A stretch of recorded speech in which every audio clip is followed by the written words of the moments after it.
Quentin Tarantino revealed some information for his next film, The Movie Critic. Spider-Man Across the Spider-Verse has great first reactions. And apparently, John Wick 5 is in development at Lionsgate.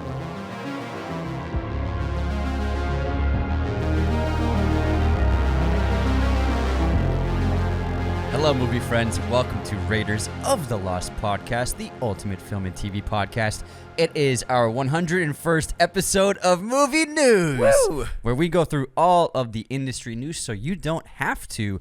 There are a ton of interesting stories coming out this week. I think Tarantino is really exciting, and then also Max is now officially Max. HBO Max. HBO Max. But let's get into the box office. It was a very, very healthy box office. We had several films making quite a lot of money. First of all, The Little Mermaid opened up with a very strong 104 opening weekend and is projected to make $130 million with the Memorial Day Monday under its belt. So a very huge hit for the Disney live action adaptation. It's also getting a pretty good response from critics and audiences. Fast X came in second place on its second weekend with a pretty disappointing $22 million domestically.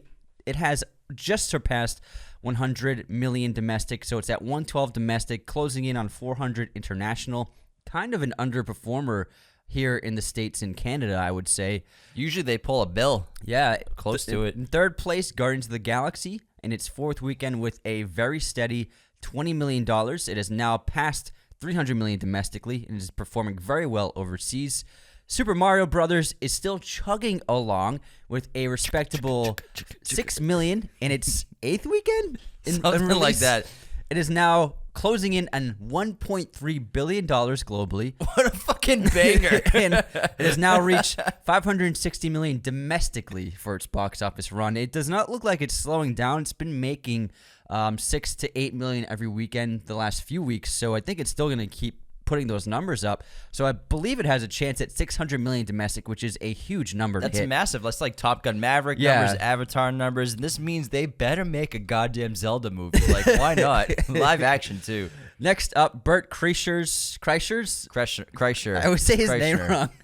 Sorry, Bert. The Machine. He's a big fan. he's a $5 patron. I'm sure he doesn't know who we are. Bert Kreischer. His new film, The Machine, opened with a pretty good $5 million. This is the first movie ever made based upon a stand-up joke. So it's about Is that true? Yeah, it's based upon a stand-up joke that he told in like a previous run of his comedy, I think like 5 or 6 years ago. It's a true story that he put into his stand-up routine. Yeah, he went to Russia when he was in his like 20s for this crazy trip, and so he's been telling this bit for a few years. Yeah. And they turned it into a movie, and Mark Hamill plays his dad. Yeah. So it's like something to do with the Russian mafia in Russia, yeah. and then the Russian mafia come and track him down like years later. When he was 20 on vacation in between semesters at college, he like did something Crazy.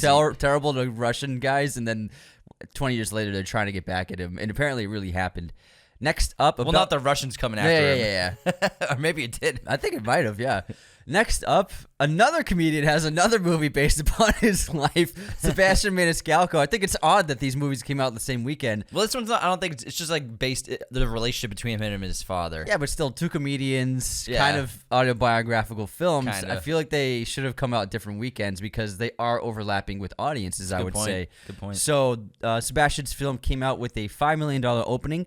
Now, both films performed the same. However, The Machine is getting much better reviews. It's sitting at over 7 on IMDb right now, and About My Father is at about a 4.5, 5. So it's not doing very well critically or from audiences. It also has a B- audience score, which is anything below an A is not very good for audience scores. I love Sebastian Maniscalco. I think he's so funny. But this movie, the trailer, I never got sold on it. And same. it's tough for, I think, comedians to translate their humor into a movie when you're getting a budget from a studio that, you know, maybe they want to play it a little more safe. And there's some funny moments in the trailer, but I feel like both these movies, all the funny moments are in the trailers. Yes. In a lot of ways. And I've even heard The Machine is solid, but just like lacking in humor, which is ironic because it's about a comedian. But yeah, just the About My Father. It looks okay. They look like a great pair, him and De Niro together. Yeah. And De Niro's a super funny guy, but I just haven't been sold on the trailer. Yeah, I think also half of Maniscalco's comedy routines are making fun of his dad. That's what's so funny when he's impersonating him, when he's talking shit about him. Why would you do that? So obviously it's not happening in this movie. So I think that's also why it doesn't quite make that transition as seamlessly as you would hope it would. I'm sure it's fine though. Yeah, I'm sure. Yeah, you don't want your movie to be fine though. Yeah. Next up, we have Gerard Butler returning to the screen with Kandahar, his new action war film. It came in disappointingly with a $3 million opening weekend. And then Julia Louis-Dreyfus returns to the big screen with You Hurt My Feelings from director Nicole Helfsteiner. It had a $900,000 debut this weekend. And select cinemas, it's only at 900 theaters, so it's going to expand a little wider. She's a great director. And writer. Yeah. She helped write The Last Duel. Yeah, and also she made enough said with James Gandolfini and Julia Louis-Dreyfus, which is one of his last movies, which is a really fantastic. Check that out, too, if you haven't seen it. This film, it seems interesting. It's about, she plays an author who overhears, at like a book launch for one of her new novels, she overhears her husband tearing into the novel to friends, and he didn't know that she was listening, eavesdropping on him, and then it turns into, it sours their marriage, which I think is a really cool setup for a movie. Yeah, for your spouse to hear your spouse's true opinion about your creative endeavor and how that like will affect your relationship going forward. That's a great catalyst for strife and I want to see it soon. I want to try and see it this weekend, so we'll see. Let's get into the news. And first off, we had the passing of a great actor, legendary actor. Rick Dalton passed away at the age of 90. Star of series that we all loved growing up, Bounty Law, as well as films like 14 Fists of McClusty, Drag Race No Stop, Nebraska Jim, Comanche Uprising. You know, Rick Dalton was a legend in Hollywood. Passed away happily and peacefully at the age of 90 years old. I'm surprised he made it that long. All those margaritas. Yeah, he drank like a fish. Goddamn hippies! Fucking hippies! Fucking hippies! It's a private road. Man, I'm seeing it this month for sure. Once Upon a Time in Hollywood, midnight screening at the New Bev every Friday night this month in June. Yeah, we should. Although, I mean, the midnight screening, I was terrible the next day. I feel like I went on a trip. You gotta go to sleep before. That's the plan. Man, I was messed the next day. We gotta see it in film and in a theater. That'd be great.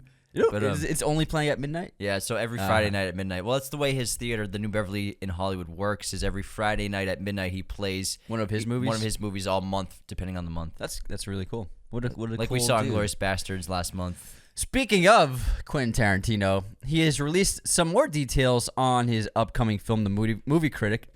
He said the Movie Critic is set in California in 1977 and is based on a guy who really lived but was never really famous, and he used to write movie reviews for a porno rag. Very cute. I love how people like thought it was going to be about this like well-respected movie critic, but now it's about a movie critic from a porno mag. Yeah, quite the opposite. So Tarantino. Yeah, and I mean, who else is going to make a movie like that? It's only he has like the power to get the money greenlit for a movie like that. And the inspiration came from him in his youth. I believe it was when he was working at that movie store. That he used the video store? Yeah, the video store. Movie store? Movie store.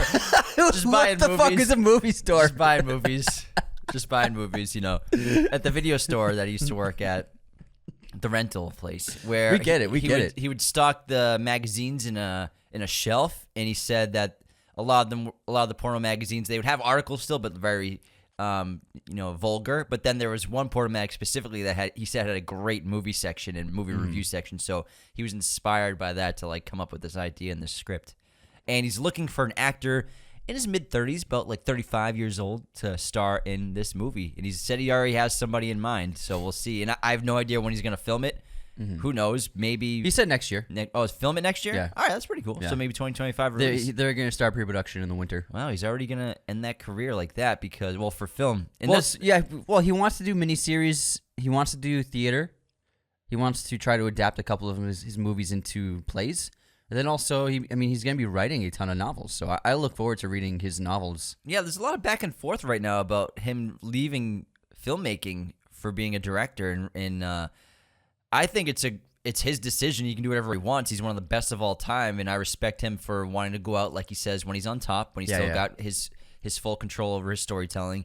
But I keep seeing these opinions online where people are like, someone said that he's afraid to fail as a director. He's like Quentin Tarantino. They're like Quentin Tarantino's afraid to fail as a director. I'm like, you realize that he put a dude in a gimp suit hanging from wires in his second feature film in a ball gag and Bruce Willis and Ving Rhames melts, right? Afraid to fail? He's probably the most fearless filmmaker. Are you fucking kidding in America. me? It was the dumbest opinion I've ever seen in my life. I mean, he made a movie where he killed Hitler. It's crazy. The last thing he is afraid of anything. Afraid to fail. That's a silly thing to say. Also, like, I saw it. Speaking of, I'm just not loving modern movie journalism. Not really journalism, but like article writing, you could say, on a lot of movie websites now. Is it really journalism? That's not. It's just movie writing. Because I saw another one where we're also in our news story this week is that Kill Bill 1 and 2 are getting a Blu-ray 4K restoration and release. Oh yeah, I can't remember what studio got the distribution rights. Lionsgate got it. And so I can't wait to. I mean, Blu-ray when it's done right in 4K remastered, it can make a movie look really fantastic when you watch it from home. And so that's coming out later this year. And the article, the person who wrote the article, were like, "Too bad we're not getting Kill Bill 3." I'm like, what the fuck? Is this not enough? What if he doesn't want to make Kill Bill 3, he doesn't have to make Kill Bill 3 to satisfy you needing Kill Bill 3. It's like, it's not even your fucking story. And I bet you if he made Kill Bill 3, they'd probably be like, but now like I want a Kill Bill 4. Like it's not good enough. Wasn't as good as 1 and 2. Yeah, probably. Jesus Christ. It's Jesus. Who can't appreciate what we already have. Tarantino's not going to appease you because you want a Kill Bill 3.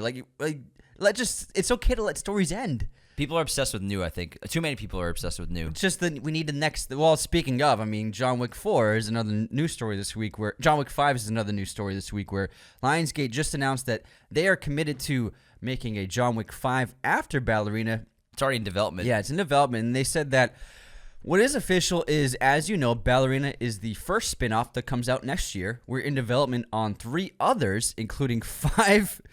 And including the television series The Continental, which will be airing. And a video game. We're building out the world, and when that 5 movie comes out, it will be organic. It will be organically grown out of what we're starting to tell in these news stories, and you can rely on a regular cadence of John Wick. That's from the president of Lionsgate. I love John Wick, but I mean, obviously, spoilers if you've never seen John Wick 4. I'll give you a few seconds to scrub ahead.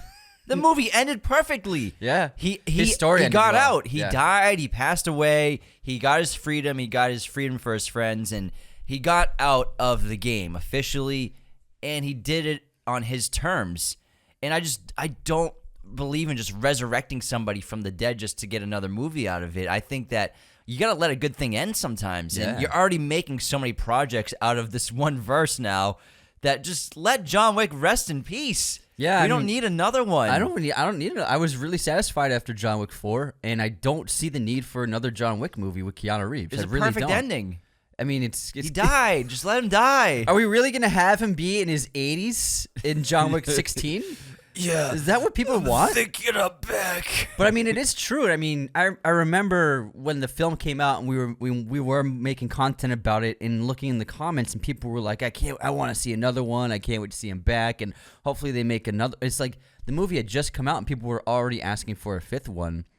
So it's like I just move on. They come out so fast. I just want to move on with the next, another story. There's no need for another John Wick movie. I don't know. It really is just a cash grab. Pretty much, yeah, at this point. I mean, they're cool-ass movies. I love the Gung Fu. John Wick 4 was lit as fuck. But just let him die. Let him die. Let him go, Lionsgate. Let him go. He's all they got. Well, speaking of verses, let's skip a few more news stories to get to another verse. So Citadel, the Amazon series that I guess people are watching. I'm such a dick. Obviously, that show just aired a couple months ago when it got released, but now Amazon is already getting a spinoff going called Citadel Diana. And so this is going to be a spinoff of the show that just premiered. Is it featuring a character in this show? Yeah, I don't know. I've never seen the show, but it's just what do you mean you haven't seen it? It's called Citadel Diana. I think it's just another spy in the Spyverse, and season 2 already got greenlit for Citadel, and the Russo brothers are going to direct every episode. Interesting. But I mean, that's an example of a show that just premiered and they're already in production on their verse. Yeah, we got a lot of streaming numbers for them. Also, Jennifer Lopez's movie broke Netflix records. Mother. It broke Netflix records. Every movie breaks their records. I'm so sick of it. They drop a movie about like a dog that like cooks burgers, like broke every Netflix record. Like, what movie doesn't break their records? I would love to see the fine print of what they're saying the numbers are. Yeah, what the records are. I don't know. Yeah, but the real record is like the most minutes streamed from a device in Alabama on a weekend. Broke our records. Alabama streaming records. Anyways, let's get less cynical and have some more fun. There are some upcoming movies. Obviously, The Little Mermaid came out this weekend. And then next week, you can look forward to both The Boogeyman on June 2nd and Spider-Man Across the Spider-Verse. We saw The Boogeyman, had a good time. Yeah, it's like Stranger Things and Stephen King had a baby and made a movie together. Yeah. It's cool. Yeah. I liked it. I was scared a lot. I don't see the Stranger Things connection, but I mean, there's nothing about the music 80s. and the lights and the production design. There's so many lights. The candles and you're stuff. Right, you're right. Yeah, You're right, that whole movie felt like Stranger Things. I wouldn't say it felt like it. The aesthetic and production design, 100%. All right. Except it was contemporary. Yeah. Yeah. Well, I mean, Stranger Things is contemporary. Stranger Things is not contemporary. You know what the word contemporary means? Relevant, like modern. Yeah, Stranger Things is in the fucking 80s. No, but its production design is contemporary. Yeah. I mean, it's all 80s. Well, I mean, the aesthetic is very similar. I'm gonna throw this off. Moving on. Moving on. And Spider-Man Across the Spider-Verse is getting rave reactions from people who have seen the film early. Guillermo del Toro even said it was fantastic. Everybody who has seen the film is saying that it's better than the first one. So expect big things next week when you go see it in theaters. We're going to see it on Wednesday. We sure are. And tonight is the series finale. Not just the season finale. The series finale of Succession. We are ecstatic for this episode. All 4 seasons have led to this moment of who's finally going to get the company. Who's going to get Waystar? Who's going to succeed? Who will succeed? Logan Roy. Which is it going to be? Is it going to be Roman, Kendall, or Shiv, or maybe Connor, or Tom? Greg? You've been saying Greg all year. No, I was saying Greg as a joke. Kendall. No. He was pretty serious about it at the beginning of the season, guys. Anthony came up to me. He's like, "I guarantee you, Greg succeeds everyone." It's gonna be Kendall. I would say. Greg the egg. My pick is Kendall. I'm voting Kendall, dude. It's my guy. My guess, number one boy. My guess is full Michael Corleone, evil, destroy everyone and benefit from it. Kendall. Let's go. I cannot wait. Very excited. Let us know what your predictions are before the show airs. Also, HBO Max has finally and officially switched to Max, the one to watch is their slogan. Who the fuck came up with that? The one to watch. I hate that slogan, man. Like it's they the put only it on every post. It's the only streamer that like needs a slogan. No one else has a slogan. You're right. Like Netflix and chill was like a natural slogan, but it's not like they didn't make it. They didn't make it. It was that was pop organic culture. Yeah. Zeitgeist created, but like they need a slogan to sell this, and also it's easy to get. But so when you transfer to Max, all you have to do is open up HBO Max and it's an automatic redirect to download the new app, and if you're logged in, it's fine. I saw some people complain on like, I really have to download it again. app. I knew that was gonna be a problem. All you have to do is press a button. When I did it, when I downloaded Max, I was like, there's gonna be a lot of people who are gonna be like, I have to download this. This is the biggest problem in some people's lives. Is they have to have 2 apps to download. This is it. But then you can delete HBO Max. But all you do is there's a redirect button. Super easy, but they changed to Max officially, and they're putting out all their marketing campaigns, all their new shows and movies with Max, the one to watch for this, the one to watch for that. And they changed the color scheme up, and Anthony made an interesting graphic where most of the streamers are now the same bluish color. Blue. And Hulu, even though it's green, will be entering the Disney platform, so Hulu will be blue as well. So the only thing that's gonna I don't even know the lyrics to that song. I think those are the lyrics. And so it's all about, I mean, Blue is psychologically an inviting color, and it makes you feel comfortable, and it makes you feel pleasant when you look at it. So I believe that's why they picked blue. But also, there's this thing that's been happening over the last 20 years in terms of marketing, where things are starting to look the same everywhere you look. Whether it be take fashion brands, they all simplified their text to be like the same kind of font and white background, black text, or this right here, everything is going blue. It's like marketing conformity. Oftentimes, TV shows will start looking the same, movies start looking the same. Movie posters oftentimes just look the same. So it's just like the safest option to get people to look at your product. Companies keep choosing the same options instead of just trying to do something different. And so this is an example of marketing conformity in a way. So, pretty boring. Yeah, Paramount, Disney, Prime, and HBO and Max are all blue now. I'm sure there's some other ones too. Tubi's blue, Mubi's blue. Mubi's purplish bluish. Mubi's blue. Is it blue? Blue. What else? Yeah. It's pretty wild, man. A lot of social media apps are the same color too now. Like Twitter, Facebook, they're all blue. LinkedIn, blue. A lot of them are blue. Instagram's not. It used to be. What did Instagram used to be? It used to be just that brown, camera, like that camera brown image, right? Yeah, it looked like it was a little too close to shit. Let's move on. Why do I have to be Mr. Brown? You have a cool sounding name. You're Mr. White. You're Mr. Pink. You're Mr. Brown. All right, let's move on to Pedro Pascal, who's revealed that he only voices the Mandalorian. This is something that we kind of brought up a few years ago. Well, for season 3, right? For season 3, he didn't do any actual physical acting on set as Mandalorian. Wow. He only did voice acting for it. Well, he's a busy guy. I knew he wouldn't be working in the suit very long, especially as his star rose and more projects came his way. I had a feeling it would just be a voice acting gig eventually. Because season 1, it was about 50-50 with him and the stunt actors. And then season 2, I believe he tried to get in the suit way more often, so probably maybe 75%. But, it's interesting to hear that season 3, he was not even on set to be in costume. Except for, I'm sure he had his helmet off at some point. No, he didn't take his helmet off. Take the helmet off. I did not see the full season, but it's a good gig. That's a pretty easy gig. He says 8 lines an episode.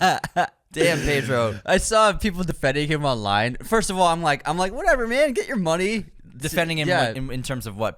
People were like, how dare you not be on set, and how it's so sad that he's not even in the physical performance. I'm like, it's dude, whatever, man. It's his life. James man. Earl Jones was in the Darth Vader suit. Exactly. You have no problem with that, I'm sure. And then the money he makes. And then also, people were like, "Well, I've seen behind the scenes, and he puts everything into the voice acting." I'm like, I mean, the guy's getting paid $1 million to work for a week. I mean, I'd put it all in. I'd put everything into that too. You think he showed up duh, I don't really want to do this today. I certainly hope he tries hard. How many zeros does that check have? Oh, 3 hours of work. Let's get through these 12 lines of dialogue. It's his life. He's an actor. He can do whatever he wants. If he just wants to do other projects and thinks it's best for him to only be in the voice studio, that's fine with me. I don't care. Whatever. Let him do his thing. Yeah, he's got a great voice. Yeah. Moving on to Deadpool 3 news. So this film has started filming. Obviously going to star Ryan Reynolds and Hugh Jackman's return as Logan, even though he hasn't even been gone that long. It's Logan was 2017. The script is done, so they're going into filming despite the WGA strike that's going on in Hollywood for the writers.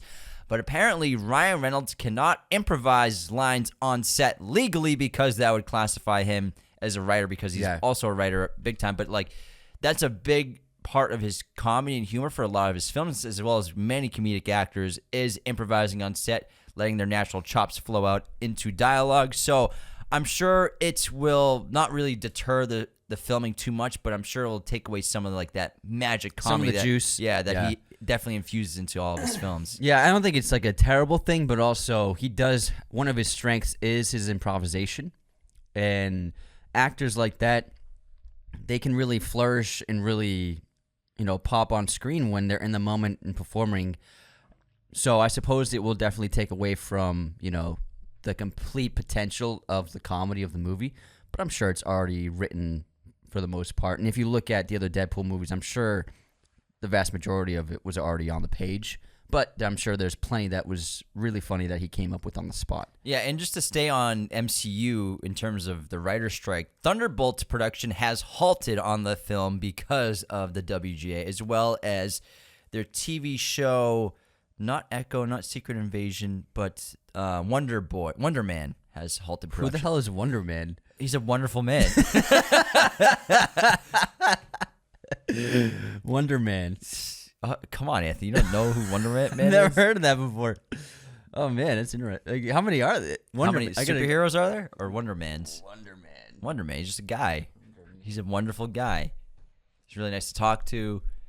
He's got a cool suit. Superpowers are... Oh, Yahya Abdul-Mateen II is playing him. That's cool. From Candyman. Yeah. He's a good actor. Very good actor. Super good actor.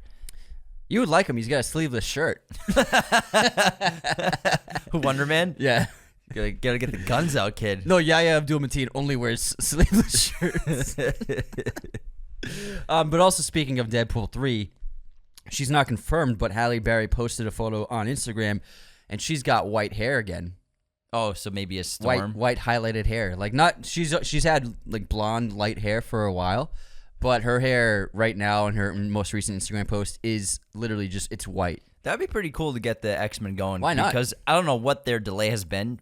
They should have been doing that years ago. I mean, they got the rights a long time ago. Yeah, and I'd rather see Halle Berry come back than recast Storm, honestly. Absolutely. Because she never really got much to do. I would say the third film, she might have had the most screen time and presence, but she really was always just like a backseat character the entire time. Yeah, I mean, fourth most important at the most in the story-wise. Yeah, so I'd say it would She'd be just show up to do lightning stuff. Some one-liners here and there. Yeah, in the first film, obviously, being like helping out in terms of like I don't know. Frying toad. Yeah, she never got much to do. She never had much. What happens to a toad when it's struck by lightning? The same thing as everything else.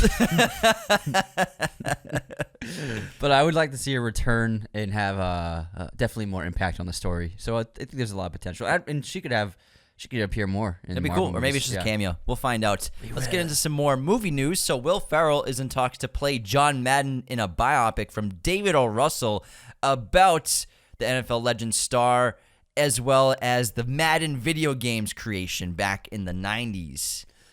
Now, what's weird about this movie, it sounds great, but it's being directed by David O. Russell. I didn't think he'd ever make a movie again. Yeah, it's a questionable decision for anyone to lend their name to a O. Russell production now, because Amsterdam, I would say that movie was already filmed before most of the stuff came out. And so now it's just strange that he's getting another movie again, especially on top of the media storm and all the stories that came out against him, but also because of Amsterdam's horrible box office return. That probably lost them $100 million. Yeah, I would say, because that was a $70 million movie, $90 million movie. I'm shocked that the guy is getting another shot at making another movie, and I'm surprised that Will Ferrell is lending his name to a David O. Russell production. Hollywood. Moving on to The Flash, which is coming out June 16th, and y'all know we posted a spoiler-free 15-minute review of it last week, which it was followed by a 60-second spoiler warning and a spoiler review of it. So definitely, after you see it, go back to the episode so you can enjoy our... Did you see all those hate comments we got? We got a lot of... people were really upset. People were upset, yeah. A lot of people were mad at us for spoiling the movie, and it's like, we gave, like... No, they're not mad at us for spoiling the movie. They're mad that we posted a review of it so early. Both. But we put there's like we got several comments on YouTube of people mad at us for spoiling the movie. Well, there's a 90-second warning. That's what I said. And I literally screamed it at the top of my lungs on the episode. That means they're not listening to I also did a fake spoiler with the Dominic Toretto lines. Yeah, and we opened the episode saying that we're gonna spoil it in 15 minutes. Yeah. I mean that's not our fault, dude. Yeah, exactly. I know, yeah. But we did it as one episode because we want people to get the spoiler-free reaction and then go back to the episode when they see the movie, and we'll just repost it on Instagram and stuff like that. We thought it was a fun thing to do.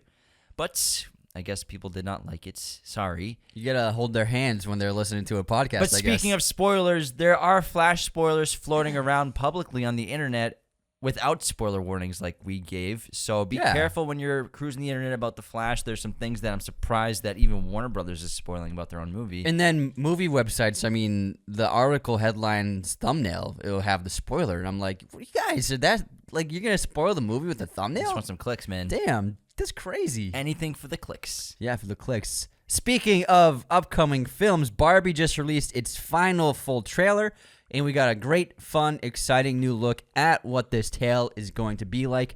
And we see Barbie and Ken will indeed be entering the real world from Barbie Land. Looks very creative, looks like a lot of fun, a lot of physical comedy, and I can't wait to see what Greta Gerwig and Noah Baumbach have in store for us for this story. And Ryan Gosling will have his own musical number and song that he gets to sing in the movie, which Nice. people are I very thought you were going to say his own Ken spinoff, the Barbie verse. Next up, some news on The Last of Us and Euphoria, which are both shows on Max. They have been pushed to 2025 for the releases of their next seasons. Because of the writer's strike. Yes. Yeah. So you're going to have to wait a while, quite a while, to see these shows back in action. Also, speaking of The Flash, is actually projected to have kind of a weak opening with 75 million domestically opening weekend. We'll see. Yeah. I think it's going to demolish. We'll see. I think people are going to love it. I think it's going to get close to $1 billion I don't think it'll internationally. 700 to 800. I think we made a $20 bet last night, right? Yeah, you bet $1 billion. Yeah. I said no Well, I way. didn't bet $1 billion. I bet $20. I know, yeah. We know you don't have $1 billion to bet. I'm close. Yeah, in a million lifetimes you'll be close. I don't know. In a million years, taxes are going to be even worse. But you bet 20. We bet $20. You said that it's gonna make $1 billion, and I said no fucking way.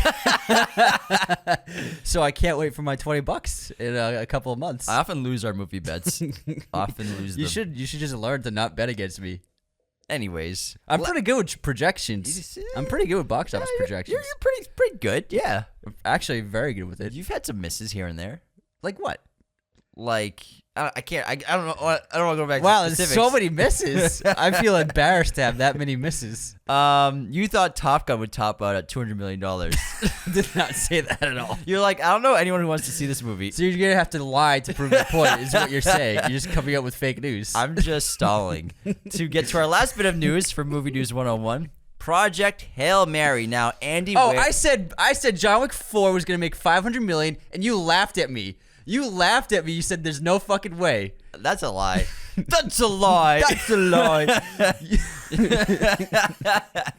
Anyways, Project Hail Mary is a new movie being adapted from Andy Weir's novel of the same name. Andy Weir is a sci-fi The Martian. novelist. Yeah, he wrote the novel, The Martian, as well as a couple others. So Project Hail Mary is a movie that's going to be adapted by Phil Lord and Chris Miller. Apparently, Ryan Gosling is attached to direct this as well. The story centers around a junior high school teacher named Ryland Grace who wakes up from a coma, unsure of his surroundings due to a case of amnesia. He slowly begins to piece his past together, recalling that he was enlisted as an astronaut and sent to a solar system 12 light years away from our own to prevent the end of humanity. Very cool. Sounds fun. I mean, I really like the Martian. It's a really good book, and the movie's fantastic. He's Yeah, an it's- interesting writer. It's one of my favorite adaptations ever. Yeah, this sounds like kind of like Contact vibes in a way. Seems really cool. Yeah. And we got some great space movies coming out soon because we got this, plus we got Mickey 7 from Bong Joon-ho as well, and I'm pretty excited. And if Ryan Gosling's attached, put on a spacesuit again just like he did in First Man. Let's go. I learned about the plot of Mickey 7 if you want to hear it.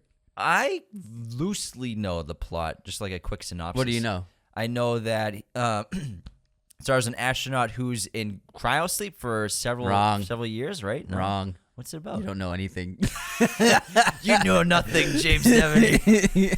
The look you just gave me, like, this fucking You're idiot. just making it up. No, I know. I wonder what this mug would feel like off your face. Off your face. So it's not really a spoiler. I mean, when the trailer comes out, everyone's going to be putting the summary up on their websites. Just a quick synopsis. So on Mubi, actually, the app Mubi, they have articles and they'll have like profiles for movies that haven't come out yet. They have one for Mickey 7. He's playing. If you don't want to hear any spoiler at all, it's not really a spoiler. It's just a synopsis. But warning of Mickey 7 right now. He plays a clone who is on a space station, and this clone gets cloned over and over again to experience to do something. It doesn't say what, and then over time he begins to kind of like feel differently about existence of just being a clone and what that means. That's kind of like the basis for the movie. Cool. Yeah. Nice. Sign me up. Yeah. I'm gonna see it. All right, that wraps movie news number 101 episode this week. Tomorrow we are dropping an episode on A24's movies. We're ranking the top 50, as well as Thursday. I think a lot of good ones. Yeah, there's a lot of really good ones. Thursday we're doing Catch Me If You Can. Oh yeah. Got your wallet. Hand ratty. We're always talking on Christmas. You got nowhere else to go. I'm getting close, aren't I? Where you going next? Tahiti? Where you going, Frank? Cannot wait. Love that movie. Adore it. And then we'll figure something else out. Maybe we'll do a bonus episode here and there. We're going to do Blade as well. Oh, Blade we'll do soon. Yeah, so thanks so much for tuning in. And we'll also do, I'm sure, the Spider-Verse very soon. We're going to see it on Wednesday. We'll do it the Monday after it comes out. Yeah, we'll do a review. So everyone has time to see it. All right, so maybe we won't do the spoiler-free review. We'll just do a main review. I think we should do a main review. We're still like, I'm not totally sold on doing it that way. Yeah, me neither. It was kind of an experiment. Yeah, with we're the Flash. just trying things out. Because we got to see we saw it so early, we're like, I guess, should we talk about it? Yeah, I mean. Anyways, that's coming to you soon on Raiders of the Lost Podcast. Coming your way. Take care, everybody. Have a great week. See you next time. Thank you for watching Raiders of the Lost Podcast. Be sure to hit that subscribe button, hit the like button as well, notifications for sure. Listen to the show on Apple Podcasts, Spotify, everywhere you can listen to podcasts, and be sure to check out this other content we have on our YouTube channel.